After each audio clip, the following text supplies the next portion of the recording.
Hello, televiewers of Camdis Television. Dear people, good afternoon. You're welcome to the papers.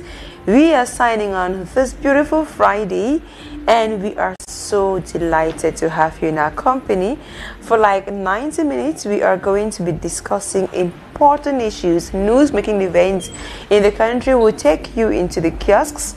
Lots of papers have been published this Friday. We will go through the headlines. We will discuss what has been making stories in the news with our guests in the studio. We will also have a topical issue to discuss. And of course, it will also come from the papers because our program is all about what the papers have been saying, and that particular issue which is burning, which is topical, that we get to discuss and, X-ray it without fear, no favor. We say it as it is on Camdis Television. We want to say a big good afternoon to all the technical team. Those are the cameras, those are the broadcast, the sound engineer. We are happy to have you, and we hope that with us, and with you back at home, we are going to be discussing. If you are watching us live on our Facebook page, Camdis Television, then do well to drop a comment on the comment section and tell us what you think about the topic of discussion. If you're watching us on your TV set, then do well to inform your neighbor that the program has started and it's time for us to X-ray the papers. Don't move a muscle. This is the program where the real debate happens. We discuss it with all fairness and in all justice. We do justice to the topic of discussion, so we invite you to stay with us, stay glued to your TV sets. Just time for us to welcome some of our guests who are already in the studio. Then we'll also take you into the kiosks. Then we will come back, we'll discuss. Just after this little transition, please don't move a muscle, stay still.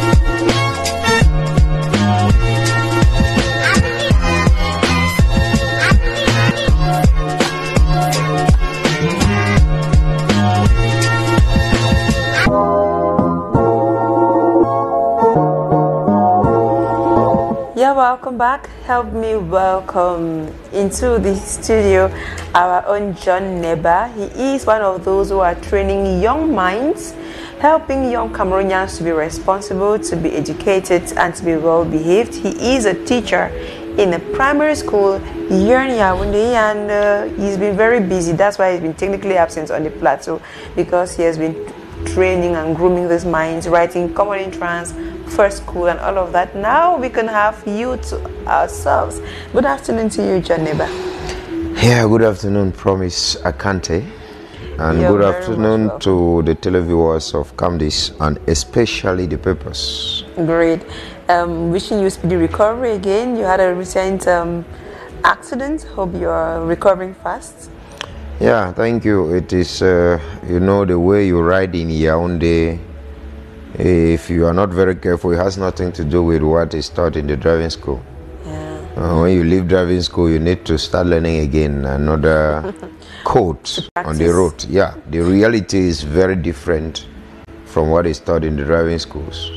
That's our Cameroon for you, and Yaoundé particularly for you. If you are a driver in Yaoundé, you have to learn extreme patience. How to cope on the street. You have to learn how to cope in the streets. And let's talk about your children.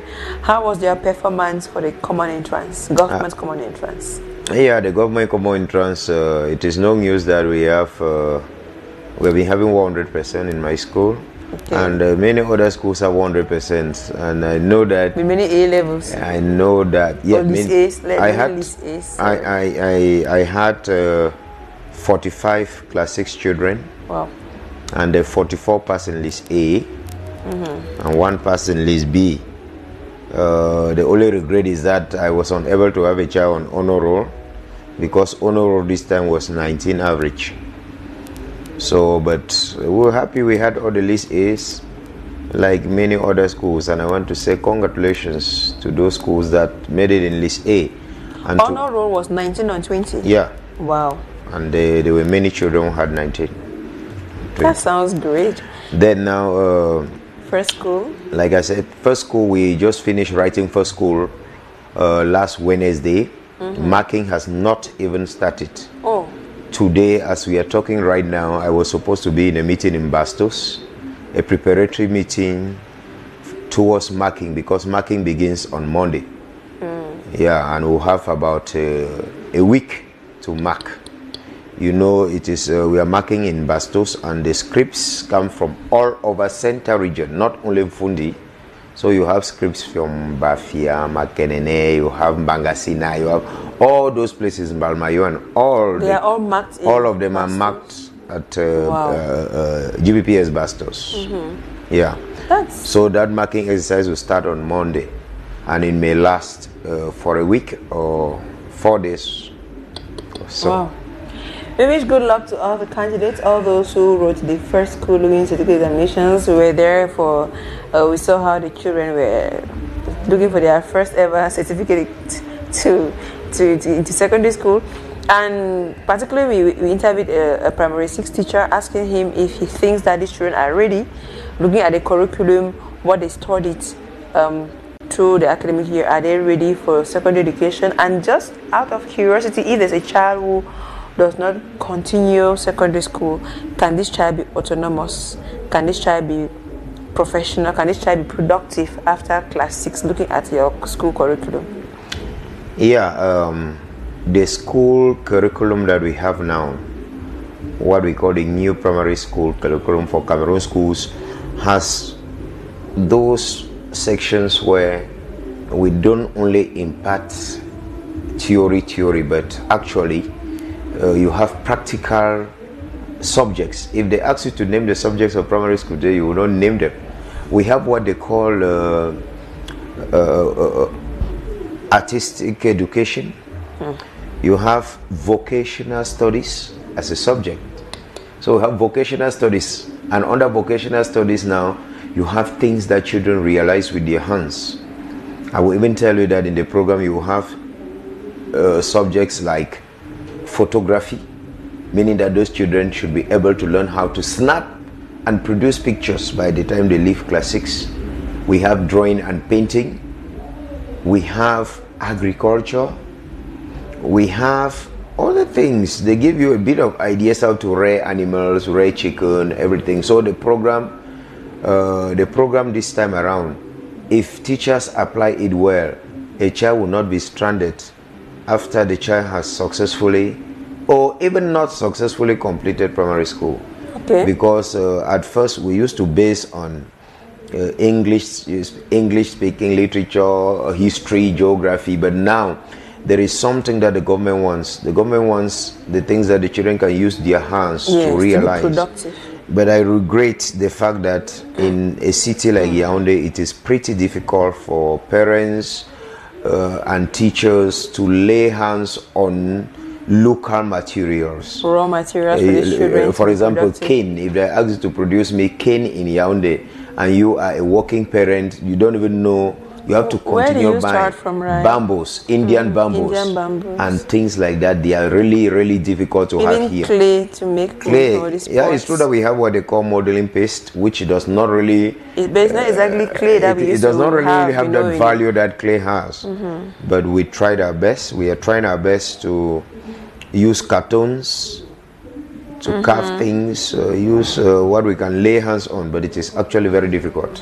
It is. I can imagine how difficult it is to lay hands on some of these things that our children really need for handwork. You know, it's true that those of us who did class 7, when it was up to class 7, we used to also have handwork that you make broom, you know, you make clay Yeah, we pots. still make brooms now. You will be shocked that some children, they see brooms for their first time when they bring them in school. When you ask that today we are making brooms, maybe they have been seeing they already made broom being used, but they don't know whether it is coming from a plant or from what. Yes. So now it is the day that you bring, when they are bringing brooms, now we'll cut a small palm frond and also bring.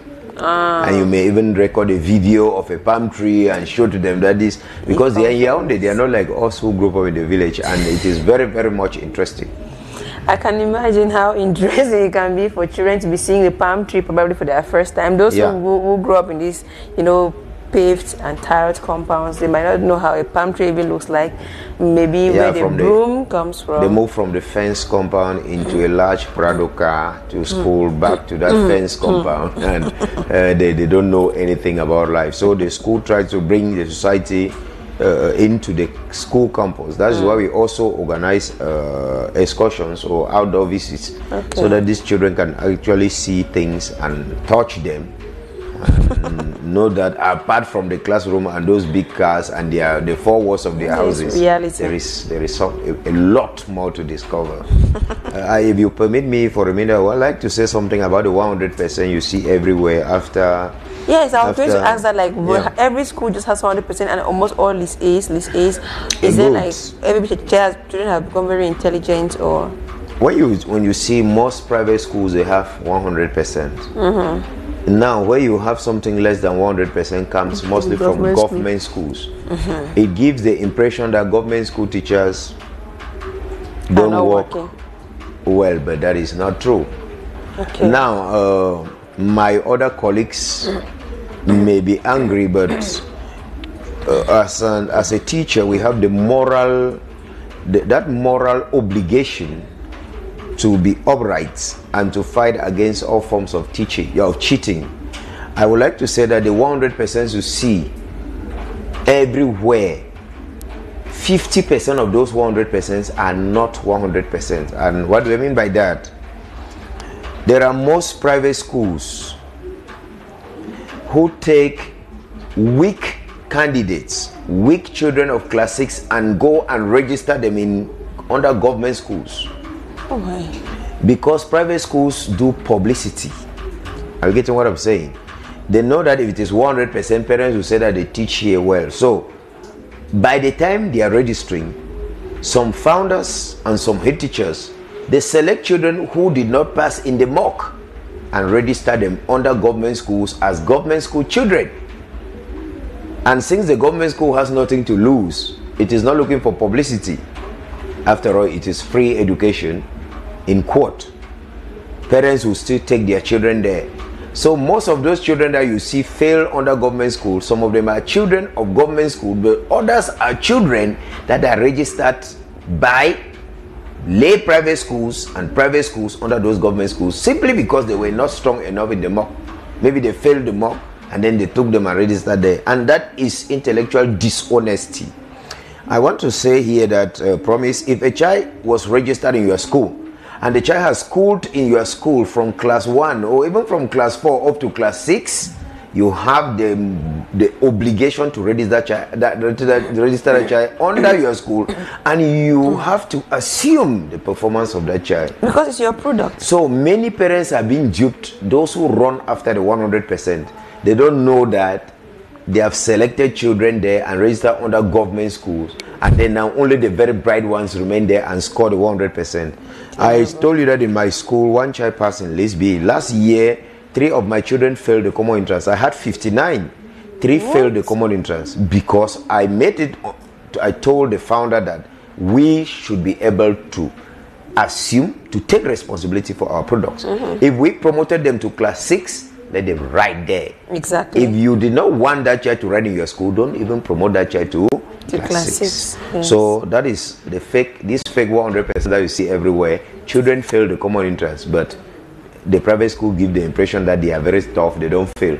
It's unfortunate that people are ashamed of their products. Of their own products, The woman who cooks food in her kitchen and then she cannot even serve it on her table. She has to go buy food from a restaurant, come and serve, and then hide her own food in the kitchen and for those who come and visit her in the kitchen. But it is better you put out the child's real potential. It's your product. Why will you be shy about what you have produced along the line? Well, this is the papers, and just like the name says, we are going to take you to the kiosks to see what the papers have been saying. Let us visit the kiosk after this short transition.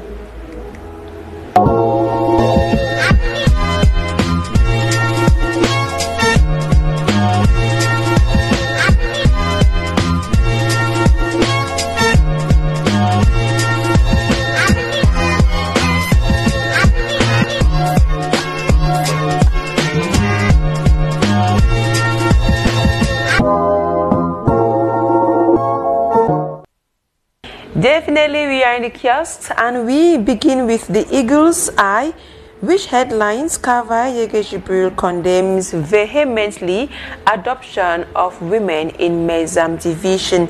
The Right Honorable Speaker of the National Assembly, Kava Yege Jibril, used the People's Rostrum during the opening plenary sittings of the June 2023 session to condemn vehemently the capture and torture of some women in Mezam division of the northwest region of Cameroon by armed groups operating in the regions.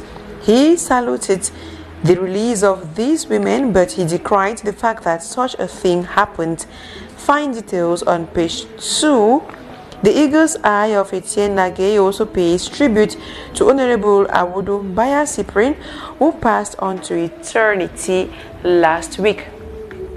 The next paper on our stands is Municipal Updates, which also headlines on Parliament and Rights at June session opening. Kavae strikes Amber fighters. Nyat condemns threat to national unity.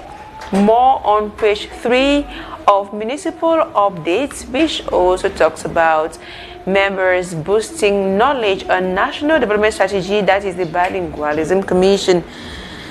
The next paper on our newspaper stands is the National Bilingual Daily Cameroon Tribune, which picks up the story of Parliament and headlines. Discours de haine, kidnapping, le Parlement condamne. The second ordinary session for the 2023 legislative year opened yesterday at the Yaoundé Conference Center. At the Senate, the President, Marcel Nyat Njifenji, called for strong measures from the government against those threatening national unity. At the National Assembly, Kavai Yege Jibril expressed his anger against kidnappings followed by ransoms asked in the crisis regions. Pages 4 to 5 have details of that story. Still on the Guardian Post newspaper, the next paper, of course, on our stance is the Guardian Post newspaper, which talks about, in its editorial, it captions hate speech, xenophobia, condemning what they promote. What is the position of the Guardian Post on this? Get details on page 4. The paper of Nga Christian also captions Northwest, Southwest, and Far North reconstruction. UN reassure government of support in implementation. Details are on page 6 of the Guardian Post, which also talks about the government allocating 255 hectares of land to construct modern airport in Tiko. Find details by grabbing a copy of the Guardian Post newspaper. The next paper on our stands this afternoon is, we have the next paper on our stands, which is L'Oeil du Sahel. L'Oeil du Sahel talks about the University of Ngaoundéré and says, Oufe Chinje pardonne au contrôleur financier. Why has she pardoned the financial controller of the university? Grab a copy of L'Oeil du Sahel and understand why, as well as the story of FENASCO A Games, that's the university games. Le MINSEC peut satisfaire des infrastructures dans le Nord. Remember that the university games will be played in Garoua this year, and for the first time it will be played during the holidays when students are already on break. The minister was recently on a tour up in Gashiga, where she evaluated infrastructures put in place to host the FENASCO A Games. Find details of that story on page 6 of L'Oeil du Sahel. The next newspaper on our stands is Le Drapeau, and Le Drapeau is talking about the Under-23 African Cup of Nations, CAN U23, le Cameroun disqualifié after having declared the elimination of Gabon following petitions from Cameroon. We find out that Gabon is finally going to be the country to take part in the expedition there in Morocco, while the national team under 23 of football, the Lions, will be back home. Find details from pages 10 to 11 of Le Drapeau newspaper.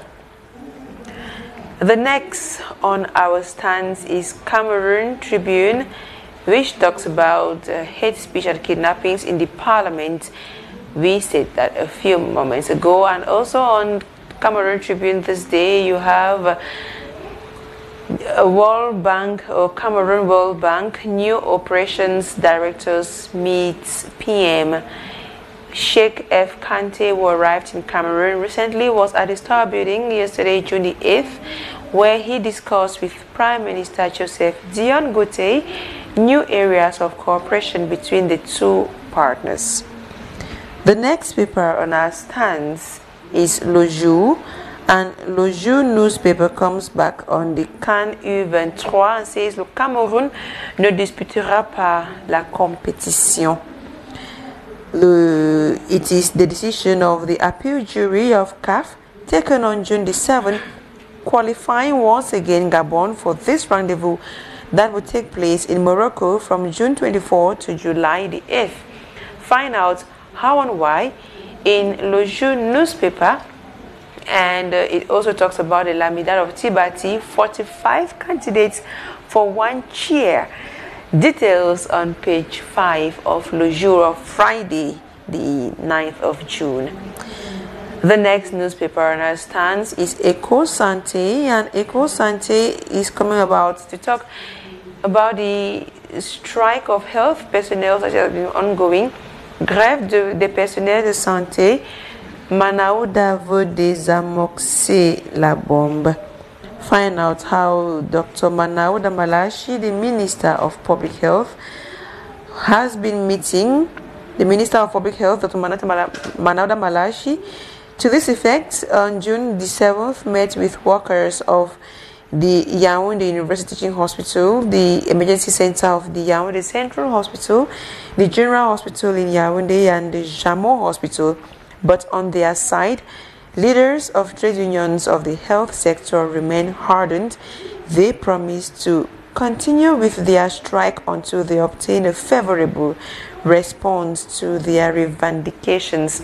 Page 3 of Eco Santé has details of that story. The next paper on our stands is Actu Info, and Actu Info is talking about sports. It talks about Francis Ngannou, le beatmaker de Harvard, and says the former UFC heavyweight champion is being criticized on social media for singing his country's national anthem in Harvard. More of that story on page 3 of Le Drapeau newspaper, which also talks about in this English corner says Cameroon indebtedness to China. Should we fear the worst? Find answers to that question on page 11 of Actu Info, which also talks about Burkina Faso in a bit of news out of the country to say le président Ibrahim Traoré, on nous a attaqué, on se défend et nous allons défendre notre territoire. You can read the story on page 10 of Actu Info newspaper. Another newspaper on our stands is Le Bélier, and Le Bélier of this day talks about, or it still talks about, the strike of health workers and says grève du personnel de santé, les échanges productifs entre le MinSanté et les grévistes. Now, according to this newspaper of Le Bélier, preoccupations linked to taking in charge the management of funds for the mutual and above all to the recruitment of personnel were discussed during the meeting of Thursday, June the 8th, 2023. What has happened so far? Will the strike continue? Get details in this edition of Le Bélier newspaper. Next on our stance is Volcanic Times, and Volcanic Times also comes back to the Tico International Airport, which has been relocated to Camp 7. The new site measures 259 hectares. You have details of that story on page 2 of Volcanic Times, which also spotlights on land grabbing saga. Likombe recovers 25 hectares from Sopo Woteke. You find details on page 3 of Volcanic Times, and the paper also talks about digitalization success depends on 60% quality human resources, quoting the French ambassador on page 7 of the Volcanic Times accompanying local development. And that's probably it for our tour in through the stands. We hope that we have brought to you a big number of the papers that have been published. Many others are still in the stands. We couldn't definitely go through all of them, but you know that you can have many more papers by simply grabbing a copy at 100 or 400 francs CFA. You have details of these stories and many others we could not review only at the newspaper reviews. There are lots of stories, beautifully interesting, enriching stories you can read on the papers.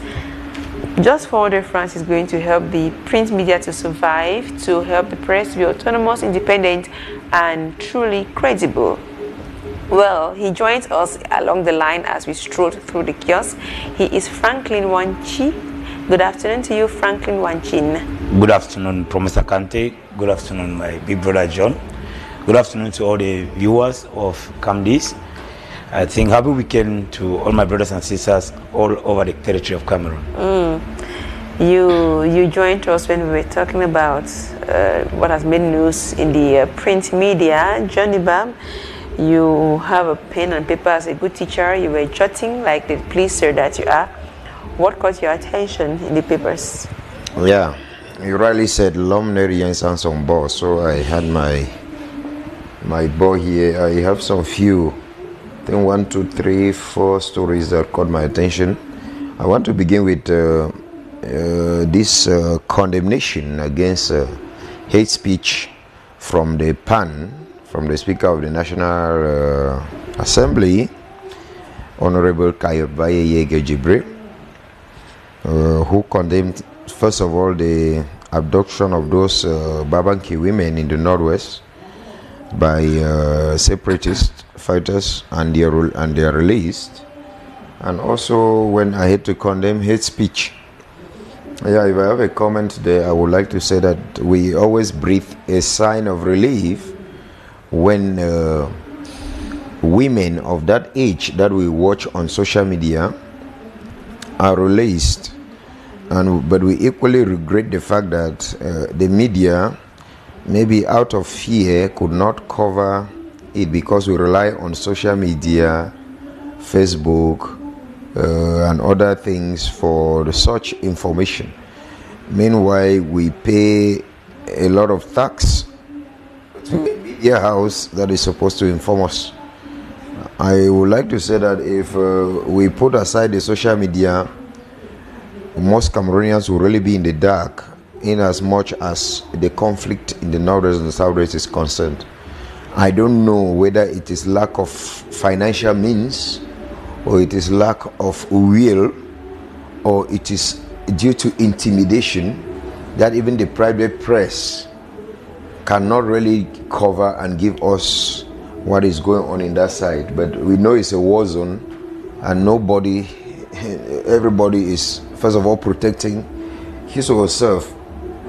Now, but I would like to say that talking about the condemnation of hate speech in the National Assembly, we are happy that the National Assembly has at least come up to that maturity to condemn hate speech, because from that house and some prominent government officials have used stigmatizing language that has also thrown a lot of oil on fire somewhere. And regretting that the National Assembly has been in slumber for so many years, and also rejoicing that now they have come out of their sleep.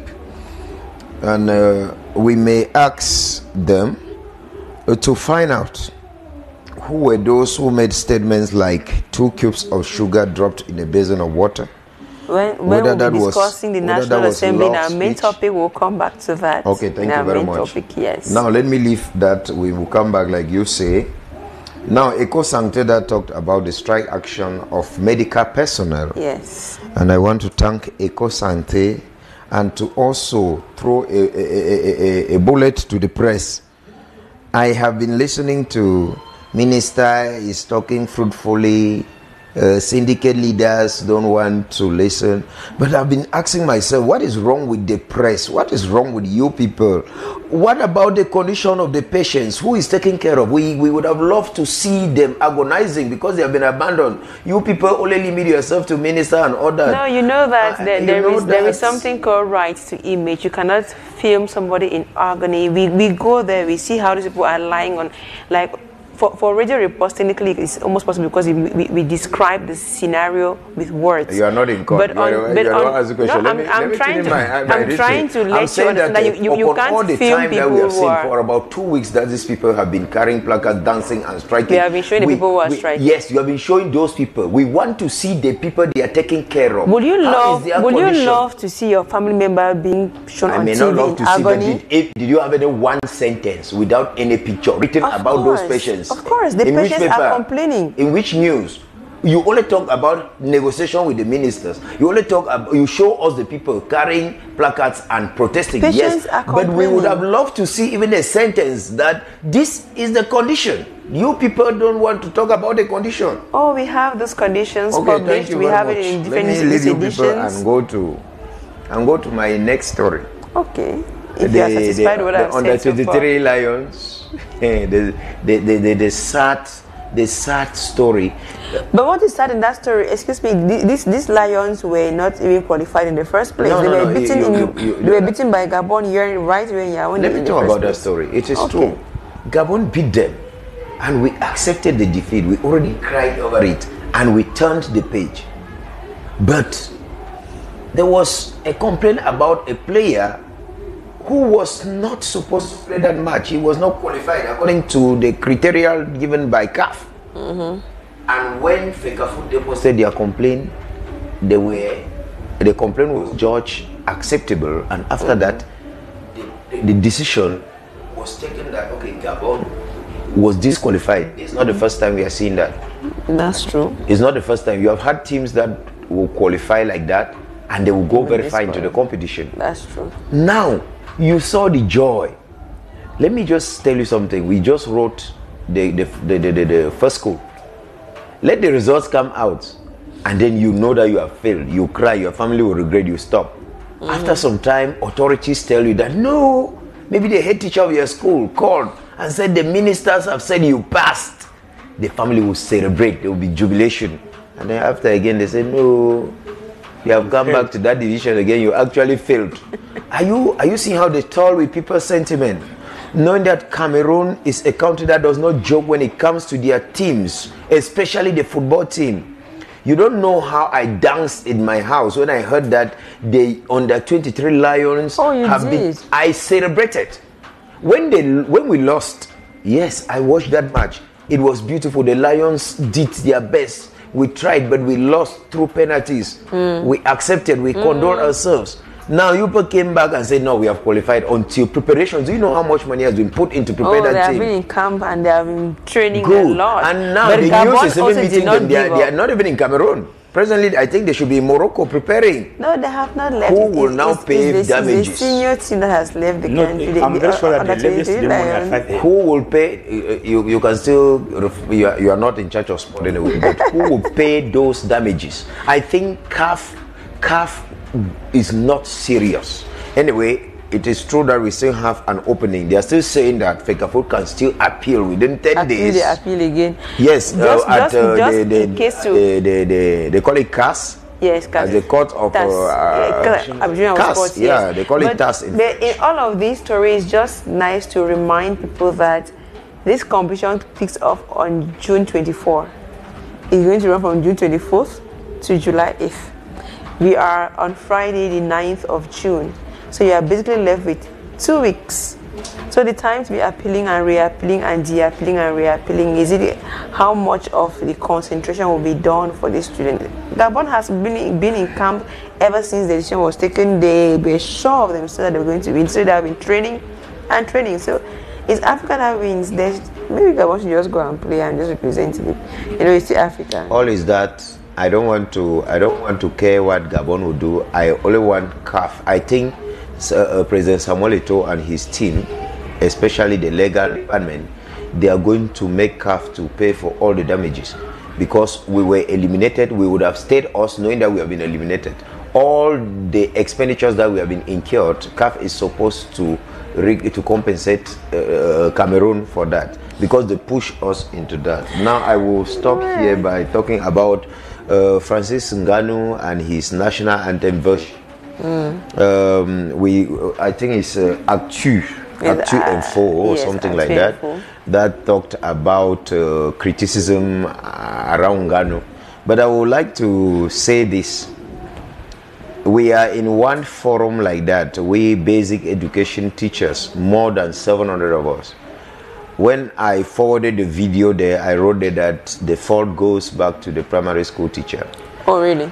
And many of them shouted on my head, but I said the fault goes back to the primary school teacher. It is true that they asked me whether all the children who graduated in that school that year, none of them knows how to sing the national anthem. I'm saying this because the only place par excellence where you can learn to sing the national anthem is the primary school. But that's right.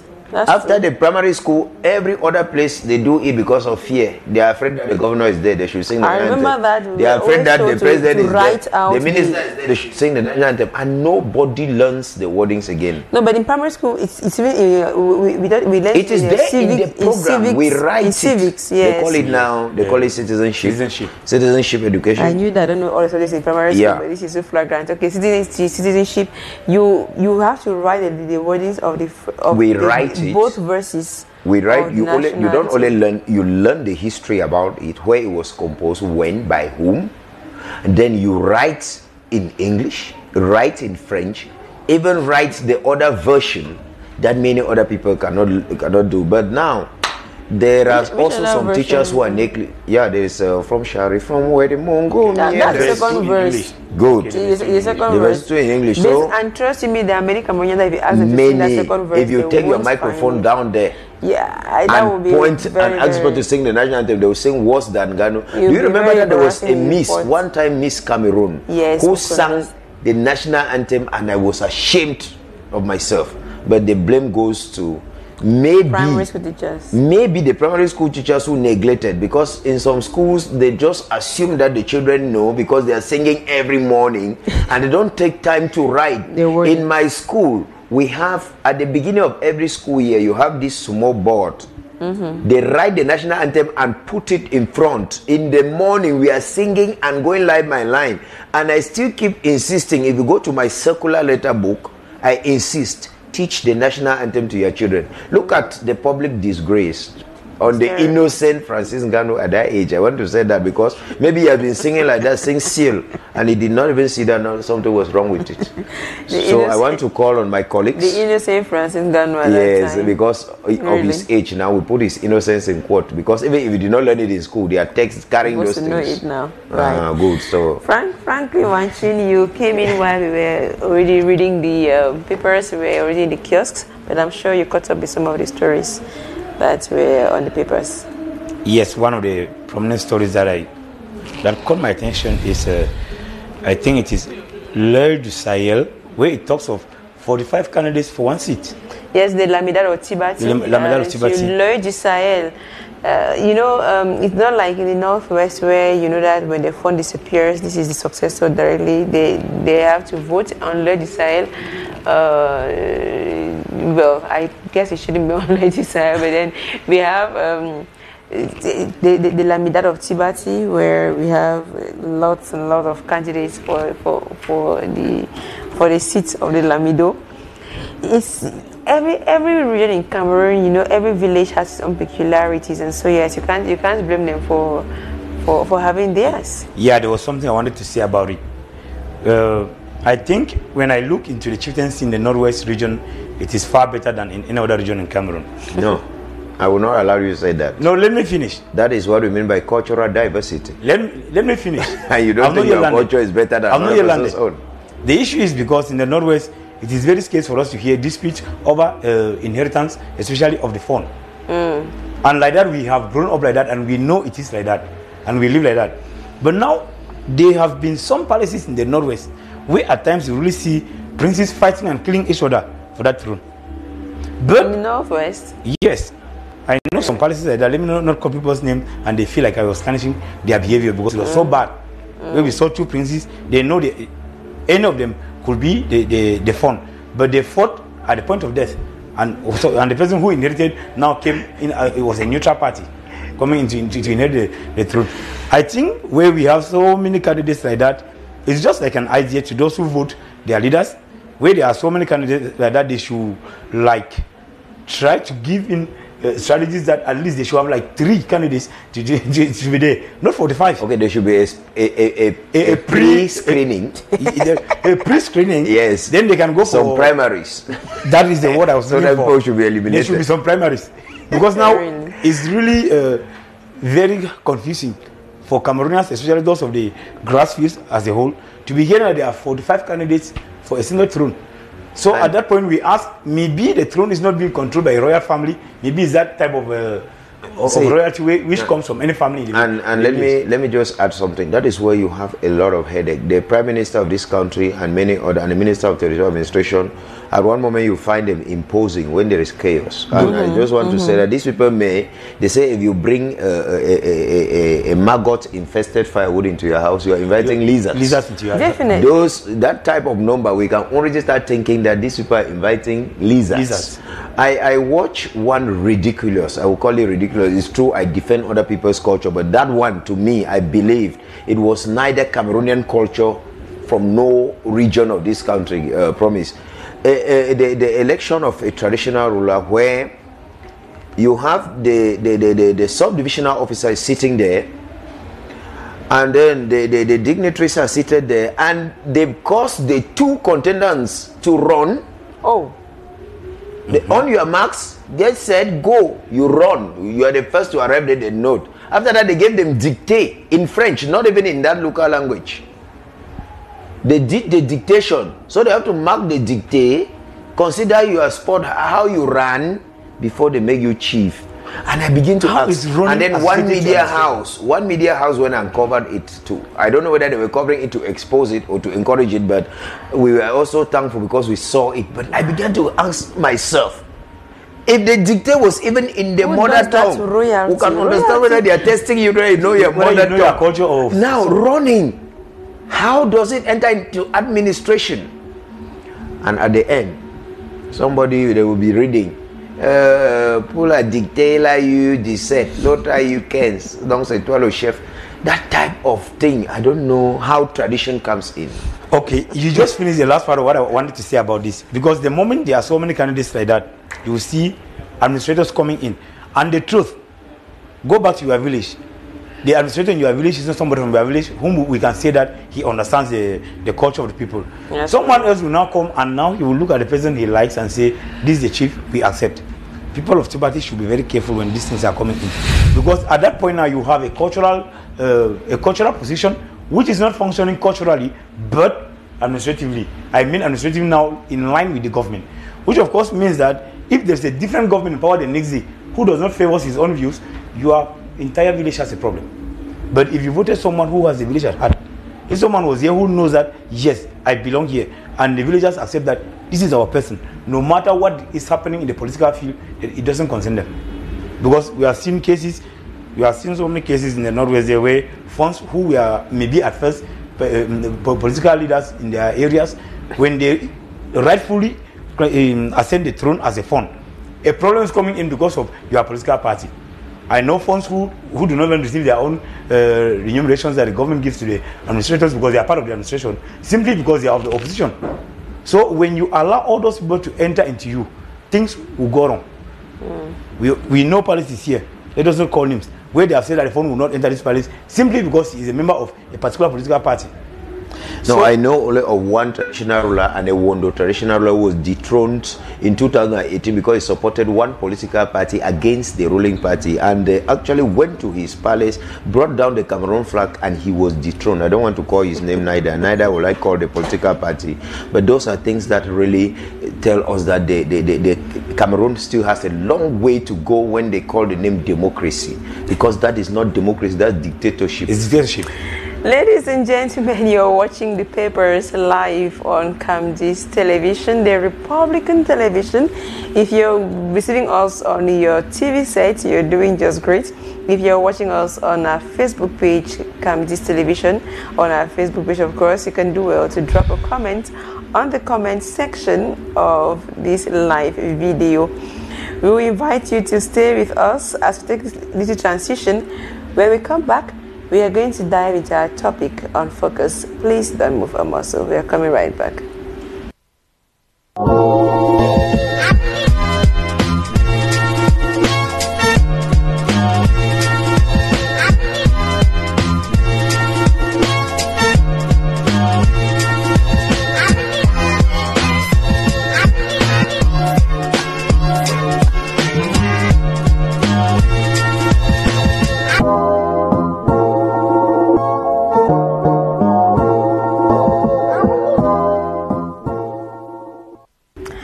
The Speaker of the National Assembly, Yege Jibril, has frowned seriously at the kidnapping of women in Mezam Division that it was in Bibabanki on May 20.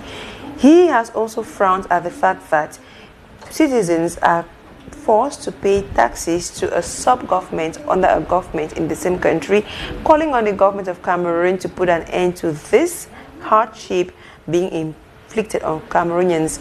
The Speaker of the National Assembly also frowned at the fact that the cholera outbreak in Yaoundé or in Cameroon at large keeps increasing, with more than 500 cases being recorded daily as of May 15 this year, and the numbers scaring in Yaoundé alone, with at least 60 cases reported every day in Yaoundé alone. The President of the National Assembly also spoke about the fact that teachers who have marked official examinations were not being paid their marking dues on time, and called on the government to ensure that measures are taken for the dues to be paid, and then henceforth let these dues be paid in all transparency. Yege Jibril was speaking on Thursday, the 8th of June, as he officially opened the June ordinary session of Parliament. On his part, Marcel Nyat Njifenji, the President of the Senate, frowned seriously at those who propagate hate speech and xenophobia, being very firm on tracking down all those who are working against national unity, all those who threaten the well-being of Cameroon as one and indivisible country. Well, both the upper and lower houses of Parliament are meeting in their June ordinary session for this legislative year. We all know that the March session is dedicated to the voting and putting in place of a new bureau at both houses. The June session is a session, and the November session is dedicated to the voting of the budget of the country. So what is the June session meant for? Well, we are going to be discussing that with our guests in the house, but just to say that many bills have already been tabled as at this afternoon, this Friday, the 9th of June. The Commission for the Examination of Bills has met already in plenary at the House Chamber there at the Yaoundé Conference Center. Well, Johnny Bab, you as a civil society activist, you always follow the sessions of the National Assembly with so much passion. I always wonder why, but I'm going to understand why very soon, why you have a particular attention to the sessions of the National Assembly. To you, what is the stake, or what are the stakes of the June session? Yeah, Promise, without being an expert in that domain, I think you have mentioned certain things that were decried, and I know that apart from taking the general temperature of the country by the leaders of those chambers and decrying and calling for maybe a change, we know that obviously bills will be tabled, debates will be conducted, and voting will take place. But without, I would not want to venture into things that I don't yet have. I don't master that house properly to talk with authority on that. But I want to say that they will have a session of 30 days, the two houses. We know that bills will be tabled and debates will be done. We also know that the certain things like these issues of cholera, hate speech, and others will be denounced. Now, what John Niba, as a common man, expects is that we expect some changes after that. I would like to say that it is very nice for the Speaker of the House of Assembly to stand up and actually decry what happened in the Northwest. The kidnap of women. Yeah. But now there is always this birth. This is not the first time that house is decrying, starting from the kidnapping of Regina Munji, passing through the killing of Barrister Kemende, and many other people. We have the impression that there are some people who are very much delighted in condemning and doing nothing afterwards, or their own job is just to condemn, and then the person who is actually supposed to do something is not doing anything. Okay. We look up to those houses because we think that those are houses that can impact some change, can force some people to go to work. They are lawmakers. They are lawmakers, and they don't just end there. They are lawmakers, and they control government action. They question the government ministers. They question the government. But now unfortunately, we are questioning them. What stops the National Assembly of Cameroon from opening what they call a parliamentary inquiry into the war in the Northwest? What stops them? If the government is failing, we have seen how these parliaments in other countries are very powerful. We have seen how the Senate, President Donald Trump, was praying and fasting that the Senate should not vote for his impeachment. Yeah, that's right. But in Cameroon now, I begin to wonder if there is anybody in that Senate who can actually lift up the small finger to even point out to the president of this country that, Mr. President, to even voice out their opinion. And that is what is, when you ask me why I follow the other house with keen interest, it is to actually see whether somebody is listening to them. We have some individuals who stand up and speak out of the multitude that sleep, because we watch the images. Out of the majority that sleep, you have some individuals who come out and actually defend those who voted them. Yep. And we also have the impression that after the 30 days, no action. Well, there are some parliamentarians who actually have working groups. I'll speak for the one I know, the MNA for the Santa Special Constituency, Honorable Kumase. He has a working group in which he tells his community. I know that the whole of Santa community constituency cannot be in that WhatsApp forum, but just having some people who are of influence, like youth leaders who are of influence in that WhatsApp group, he tells them, like, this is what we discussed at the National Assembly. Like after the March session, he went back. He says, "This is what was discussed. This is what I can do. This is where my powers end." And you know, like recently, the Minister of Youth Affairs passed through Barigam to inaugurate a water catchment that was built. That is part of his work. And he, if you don't do this, if you're not this transparent, people will think that you're not working. Another another parliamentarian who is working with his population is Honorable Malumba of ACO, who also And you know, the youth are those who can criticize you the most and who can also lift you up the most. So he has been wise enough to make his actions known to the youth. He's empowering them. And be honest, because I think that the problem is most of these parliamentarians are not honest enough to say that this is where my powers end, this is what I can do, this is what is within my competence. You can't come to a parliamentarian and say, come and build our farm to market roads, for example. If he says yes, it means that he's not telling you the truth about his powers. That is not his competence. So these parliamentarians keep telling them, let your people know what you have discussed in Yaoundé. You are called the people's representative. Even when Kavae spoke, he said he's standing at the rostrum he's standing at the people's rostrum to talk. It is not his rostrum as a parliamentarian, because he's there to represent his people.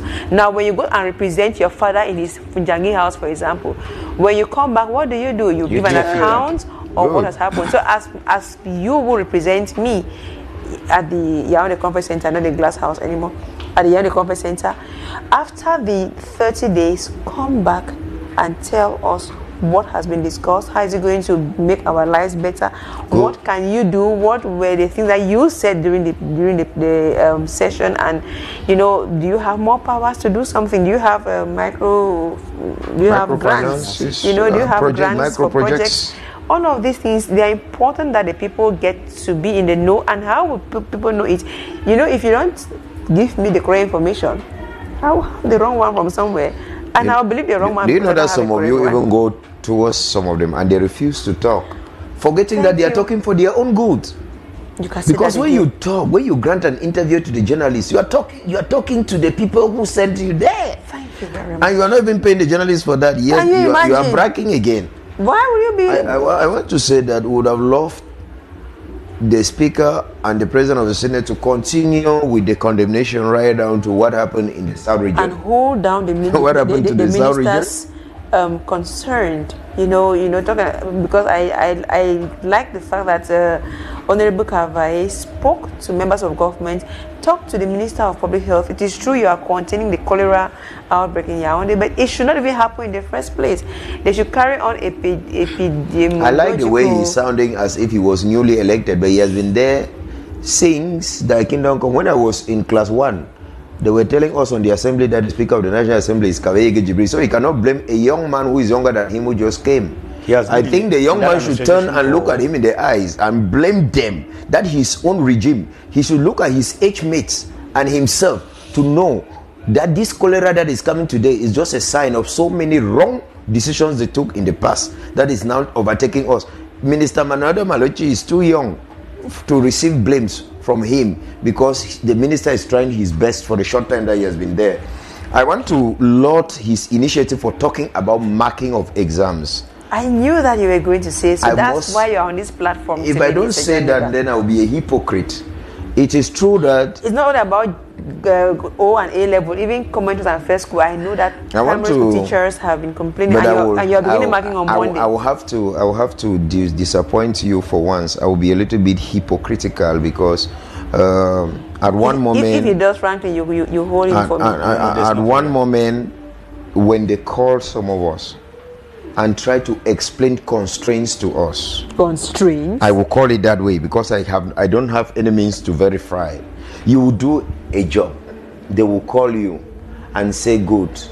I don't know whether it is brainwashing or it is what, but you will now see the person who is talking to you says, yes, government gave you the confidence and you people have not disappointed government, but now at this point your envelope was supposed to be this. Now government has only this.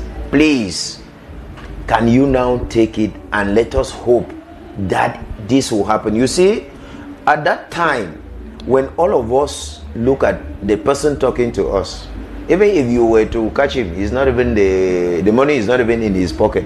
When we finally endorse the little, that is why I tell you that I will disappoint you for once. I cannot still come and sit here and pretend. If I had something to say, I would have said it there. But I want to just say that it is terrible this year. It was terrible in the common interest. It was terrible last year already. No, last year we never had. The people who intervene, you have invigilators. You have markers. Yeah. You have secretariat workers. Those are the people who intervene. Last year, it was very nice with invigilators. When I'm saying nice, I don't know whether I have the authorization to give the figures, but each Please do, invigilator because we heard knows. something else this year. I know that as an invigilator, you work from 7 o'clock, and the exams, according to the first school, you will see that it ends at 4:30. So from 7 o'clock to 4:30, you are paid 3,000 francs. That is Really? a day. The first school is 2 days. You still come again the next day and work, and you still have 3,000 francs. So for the 2 days, you have 6,000 francs. For us, the Anglophones now, who have maintained the practical activities because Francophones saw that they were too cumbersome. Anyway, for another reason, they scrapped them out. But Anglophones continue to do practical activities. They set a day for that, where people come and do the practical activities. Invigilators come and invigilate them. The same invigilators who come for practicals are the same who come for first school. And they pay the practicals on the day of the second day of first school. When they are paying you are 6,000 for the 2 days, they pay, because practicals is a happy day, they give you 1,500. So in a nutshell, invigilators expect 7,500 after working for 3 days. Let me say 2.5 days to be precise. Now, last year there were no hitches in Yaoundé 4. I'm talking about Yaoundé 4 where I belong. The invigilators signed, everything was clear. This year in Yaoundé 4, I will not give you the figures, but I want to say that the invigilators did not touch what they were expecting. Now let us leave the invigilators and now go over to the secretariat members. The secretariat members, last year, an advance payment was given, and after some time, they called the secretariat members to come and take back what was owed them. Don't ask me whether it came in full or not, but something came. I signed. This year, what we took brought almost all secretariat members, starting from president of sub-center right down to the chief of secretariat and the member of secretariat. They took the same amount that I would not like to call here. It was ridiculous. All of us were sad, but we say we still have confidence in government. I am saying it because Kabaye Yege Jibre, the honorable, spoke about exams and the way they treat those who intervene. If not, I wouldn't say that, because like I've said, some of us, they talk to us and we try to come. You know those who talk to the invigilators are some of us. Because invigilators are the least people in that list as you start going down.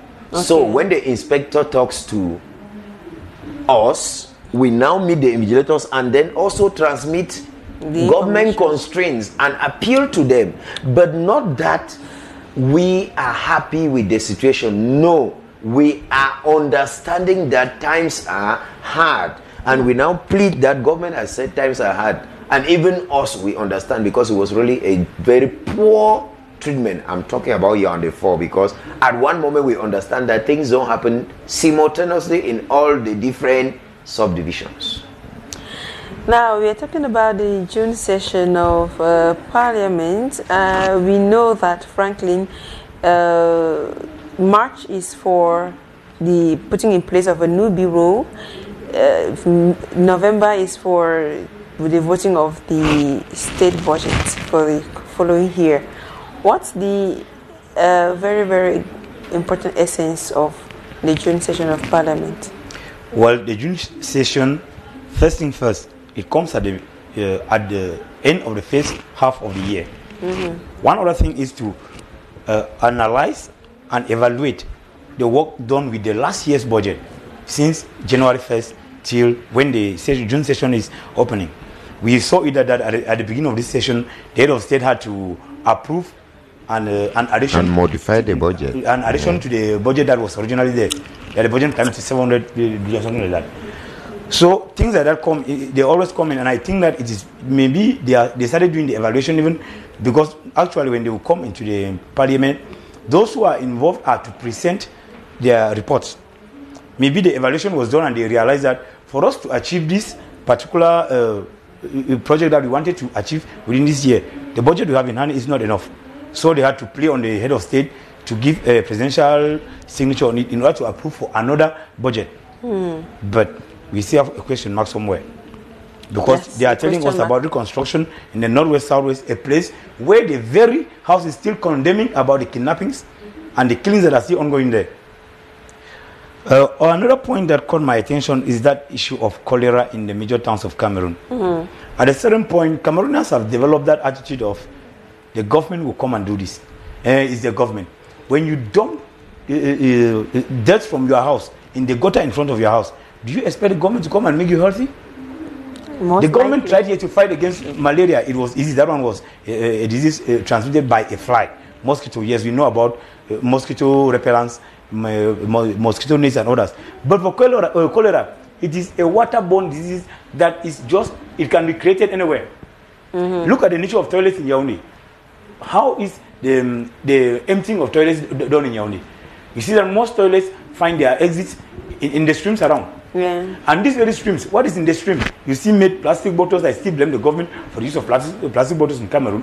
Because in 2013, when there was a law that was passed out here that we should stop using plastics in Cameroon.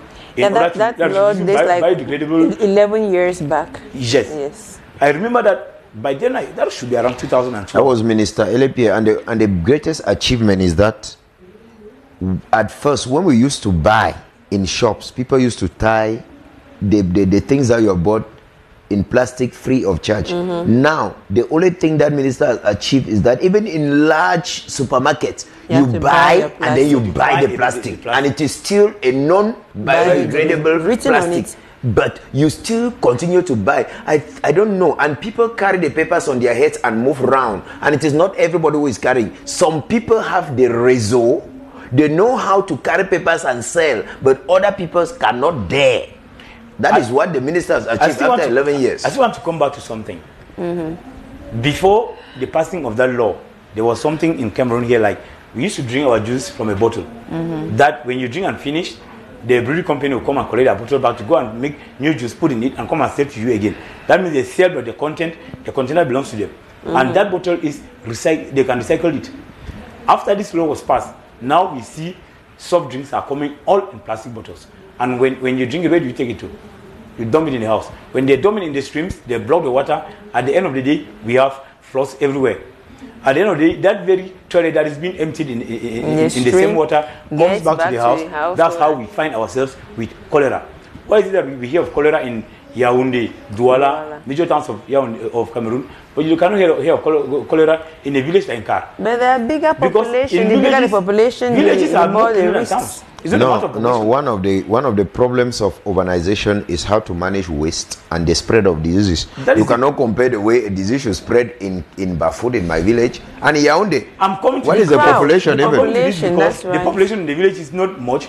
And bear with me, when everyone gets up in the village in the morning, nobody tells you that you have to sweep your yard, gather the dirt, and put in the farm. Or if there's a waste bag, nobody tells you in the village that that's a waste bag. But in town, this thing is being said on media.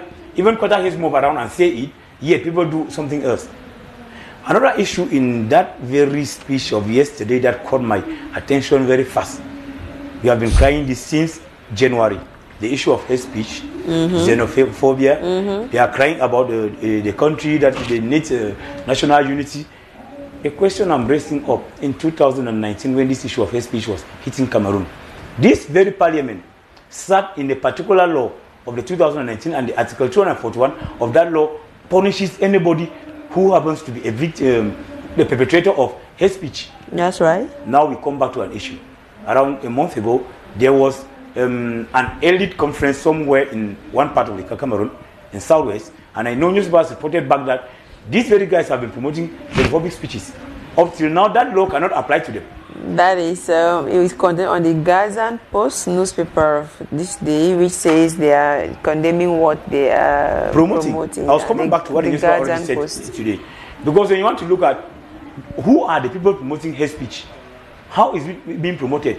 A minister will come here and talk to you the way he likes because he's a minister. When you raise a question, instead of attacking the question, they will say, c'est comme ça vous êtes. C'est comme ça vous les Bamileke, c'est comme ça vous les anglophones, c'est comme ça vous les... But these are things which are all put together in this hate speech and xenophobia, and now when it comes from the National Assembly condemning it, I know we already have the National Commission for the Prevention of Bilingualism working ardently to curb hate speech. Do you think that the voice of the Senate and the National Assembly is going to weigh more, and they're going to start implementing these laws to hammer down and say the law that no one is above the law? Let me come back to something. In law, they always have hard laws and soft laws. Hard laws are those laws that punish you directly. Okay. The law against this hate speech and xenophobia is a hard law, but in Cameroon it is applied like a soft law. A soft law is that type of a law that if you do something, we can go in front of the court and we separate there freely. You don't need to be taken by the police. A hard law is that one that you even need to be hunted down. Okay. But when you see now people fighting with a particular tribe in a particular town, and nothing is being done because they know that power comes from that town, what do we expect? What I'm just trying to say is that our parliament should leave verbal. They should pass on to action. Into reality. When you pass laws that are there, the laws are good. Somebody ever said that Cameroon has such a beautiful laws, but doesn't know why they are not applied. We should apply them. Nobody is above the law. If we apply all these laws, bet with me, in the next 24 hours, many things will change in Cameroon. I wanted to say that it is a good thing for the parliament to remind those who are in charge of implementing those laws, because you know that the parliament does not implement the laws, they vote. Of course. Yeah, so after reminding, but I would have expected the parliament to go beyond condemnation and to point fingers and to even maybe ask the powers that be to try to call some people up for questioning. Yes. Why they keep on allowing such attitude? Meanwhile, a law was already voted and it is there to take care of that particular situation. That said, I want to add here that there are certain aspects of bad governance that make people to go into hate speech. I don't want to cover them. I'm not. And that the parliament in all its powers, both upper and lower houses, cannot hold down the government to say take responsibility. I'm not saying that. I'm not justifying hate speech. I'm saying that at one moment, when there is bad governance, there are so many things that come in. It is a mockery. The harm that hate speech does in Cameroon, it is equal to the harm that corruption does in Cameroon. When you keep the same people there for years, the Speaker of the House of Assembly and the President of the Senate condemn hate speech. Have they condemned those directors of state corporations who have been there for 30 years?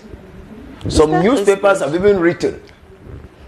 They did not condemn. To them, it is good. They are doing selective condemnation. Even them who are the leaders in the parliament, they will say that one is political. That one is political appointment, political what? But there is a law in Cameroon that says if you are a director of a state corporation, I think it's 3 years renewable 3 times. I mean, highest you can stay there for 9 years. But we have people who have been there for 25 years.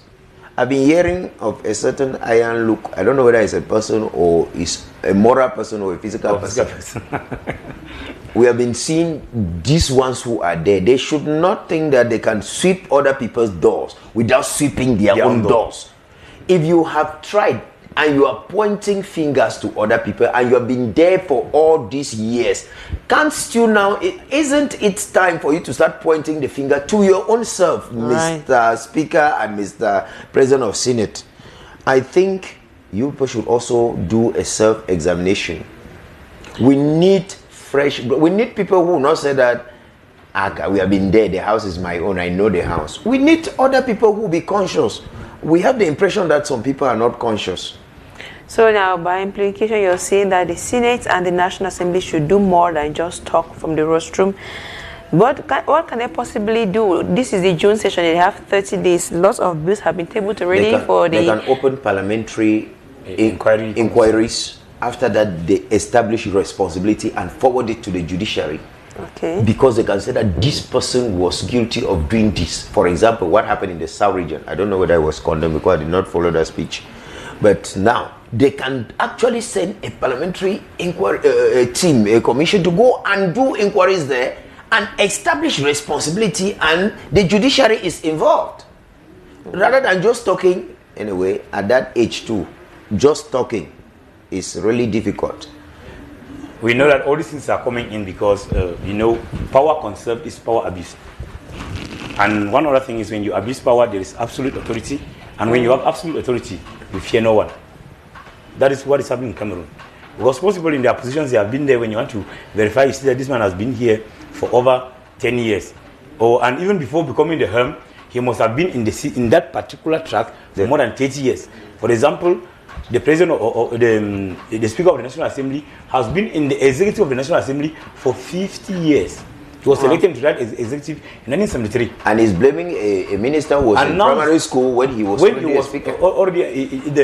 It is time for them now to give way to other people. I'm not saying that they should leave the parliament. If they were to pay authors' rights, there is a prominent personality who created Cam No Go.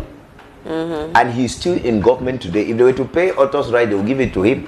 Where he will call the people from other regions Cam No Go.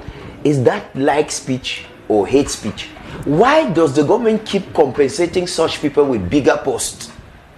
Can they not drop them to show example that these people who have been, they carry hate speech in their blood, we keep them aside and bring people who do not do hate speech? When you keep on promoting them from one level to another, another person call others dogs and he's still there. Was that like speech? After some time, even if things were still on, is it not enough time for those people now to be set aside, blaming them on that aspect to show example that if you do such a thing, you can actually be sanctioned like this?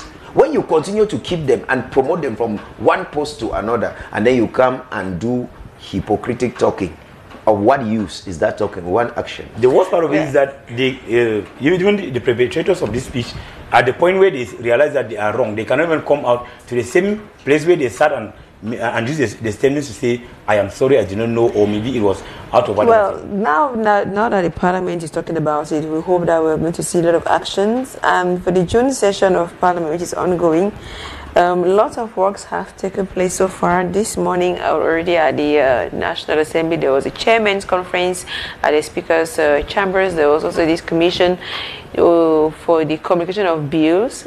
Many bills have been sent in. We're going to go through them. There are different newscasts. Then there was also another committee that met with the finance and the committee on the budget and finance that met with their technical support unit. And Monday as well, there will be a lot of activities at the National Assembly. And for those who think that the June session is for them to come and stroll around and go back home and sleep, there is a lot of work. There are documents for them to read.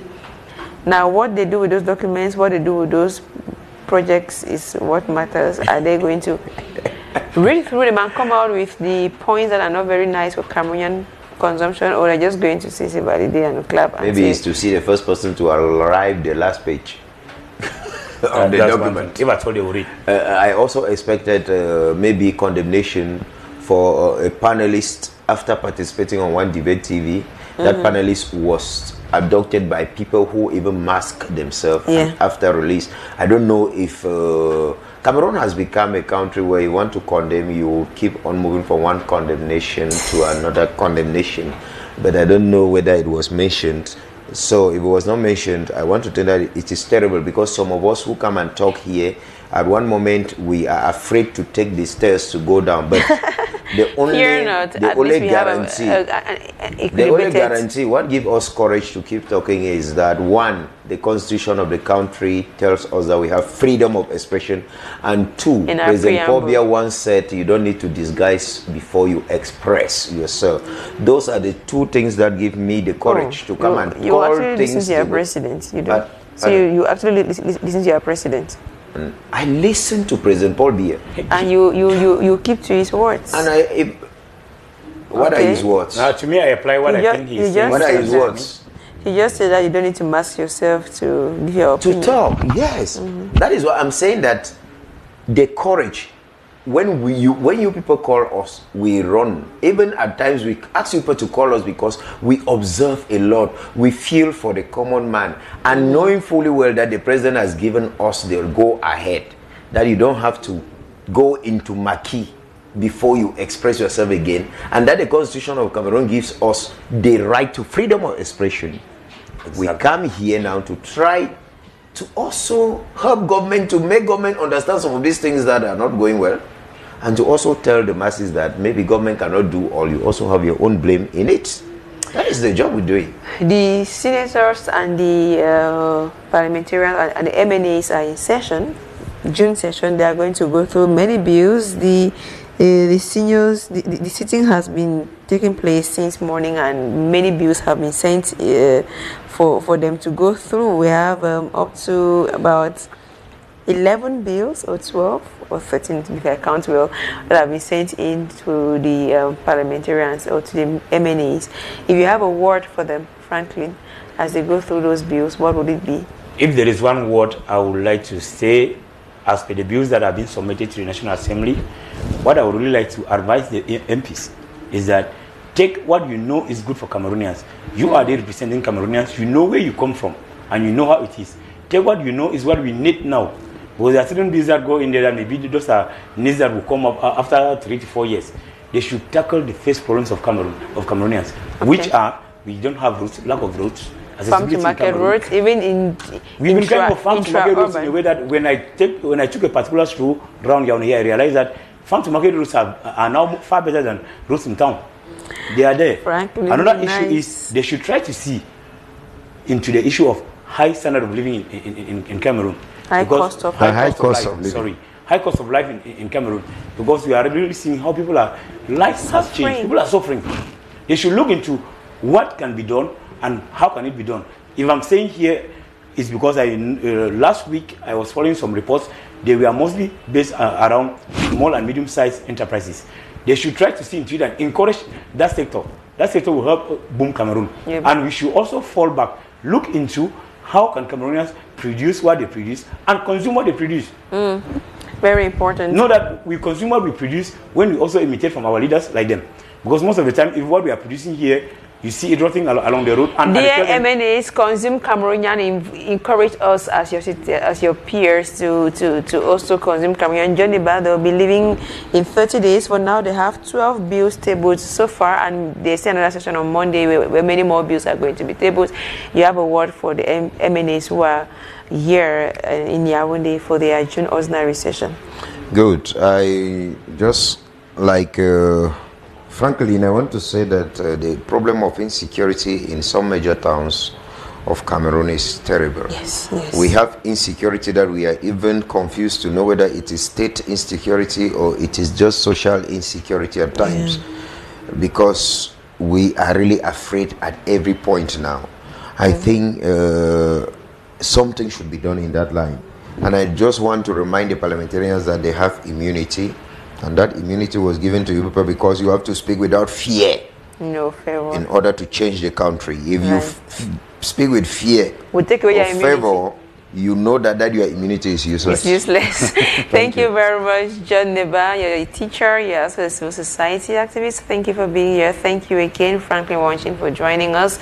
We apologize on behalf of the third guest who could not be with us due to calls, unforeseen circumstances. Hopefully, next week, Friday, will be better. I want to say a big thank you to all the team that worked behind the scene for us to have this program a success.